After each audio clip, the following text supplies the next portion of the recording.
Hello guys, today we will discuss about IPS Indian Psychiatric Society। IPS जो है ये BSc nursing third year psychiatric nursing का first unit का topic है। तो IPS का फुल फॉर्म क्या है? Indian psychiatric society. जो IPS है ये कब टारगेटेड किया गया था? 1991 में। और कहाँ पे? निम्हांस बेंगलोर में। और किसकी गाइडेंस में? डॉक्टर के रिधिमा की गाइडेंस में इसको टारगेटेड किया गया था।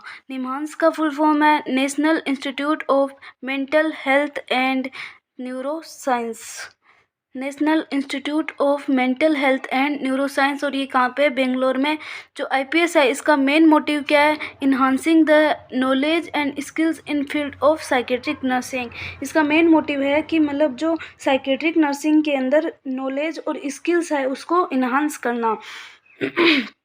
फिर से बता देती हूँ कि IPS इंडियन साइकेट्रिक सोसाइटी इसका फुल फॉर्म है। और ये कब टारगेटेड किया गया था? IPS was targeted in 1991 at NIMHANS Bangalore under the guidance of doctor K Ridhima with the motive of enhancing the advance knowledge and skills in field of psychiatric nursing. जो IPS है इसने खुद का जो ओन जर्नल है वो पब्लिश किया है और इसका क्या नाम है? Indian journal of psychiatric nurse. इसका ओवन जनरल का नाम है Indian journal of psychiatric nurse. जो फर्स्ट नेशनल सम्मेलन ऑफ IPS ये कब हुआ था? 2002 में एट निम्हांस बेंगलोर में। और इसकी जो मेन थीम थी वो क्या थी? Child psychiatric nursing. IPS के करंट इश्यूज हम देख लेते हैं कि IPS के करंट इश्यूज कौन कौन से हैं। कि मतलब जो lack of clearly organized definition of role of psychiatric nurse. कि मतलब जो साइकेट्रिक नर्स का जो रोल है वो क्लियरली डिफाइन नहीं है। सो इसको बढ़ाने के लिए हम क्या कर सकते हैं? Greater emphasis should be given encourage A master degree in psychiatric nursing. की बार बार जो प्रयास करेंगे उससे मतलब साइकेट्रिक नर्सिंग में ये मास्टर डिग्री दिला सकता है। To develop code of ethics. इसके through code of ethics develop किए गए हैं। Maintain client legal rights. ये क्लाइंट्स के लीगल जो राइट्स हैं उनको मेंटेन करता है। To develop diploma in the psychiatric nursing to offer diploma in the psychiatric nursing में ये डिप्लोमा ऑफर करता है। To maintain the maximum standard of psychiatric nursing care in mental hospital. इसका करंट इश्यूज में है कि ये मेंटेन करता है maximum standard psychiatric nursing care में। मेंटल हॉस्पिटल में साइकेट्रिक नर्सिंग केयर का मैक्सिमम स्टैंडर्ड है जो मेंटेन करता है। तो इसका रिकमेंडेशन क्या है? कि जो नॉन टीचिंग हॉस्पिटल्स है उसमें इसका रेशियो 1:5 है। और जो टीचिंग हॉस्पिटल है उनमें इसका रेशियो है 1:3। और ये किसके थ्रू है? INC नॉर्म के अकॉर्डिंग है।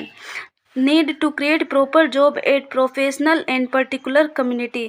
ये क्या कहता है कि मतलब जॉब क्रिएट करना ज़रूरी है। कहाँ पे? प्रोफेशनल एंड पर्टिकुलर कम्युनिटी में जॉब क्रिएट करना ज़रूरी है।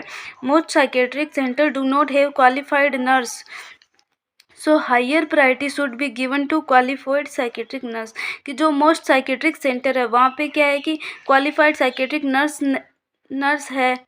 तो मतलब हायर प्रायोरिटी किसको देंगे? कि जो क्वालिफाइड साइकेट्रिक नर्स है उन्हीं को हायर प्रायोरिटी दी जाएगी। To maintain and restrict over counter medicine. ये क्या कहता है कि मतलब जो ओवर काउंटर मेडिसिन है उनको या तो मेंटेन करो या फिर उनको टोटली रेस्ट्रिक्ट किया जाए। The national mental health programme should be implemented. और ये क्या करता है कि नेशनल मेंटल हेल्थ प्रोग्राम भी इम्प्लीमेंटेड करता है। Provide the role of psychiatric nurse. ये role of psychiatric nurse provide जो साइकेट्रिक नर्स के रोल है वो प्रोवाइड करता है। Mental welfare programme is provided. इसमें MLC सर्विसेज भी प्रोवाइड होती है। As a part of integrated and coordinated role like preventive, promotive, curative and rehabilitative. जो इंटीग्रेटेड और कोऑर्डिनेटेड रोल्स हैं कौन कौन से? Preventive, promotive, curative and rehabilitative, उसका भी ये एक पार्ट है। Thank you guys. अगर आपको मेरा वीडियो पसंद आया तो उसे लाइक, शेयर और सब्सक्राइब जरूर करें।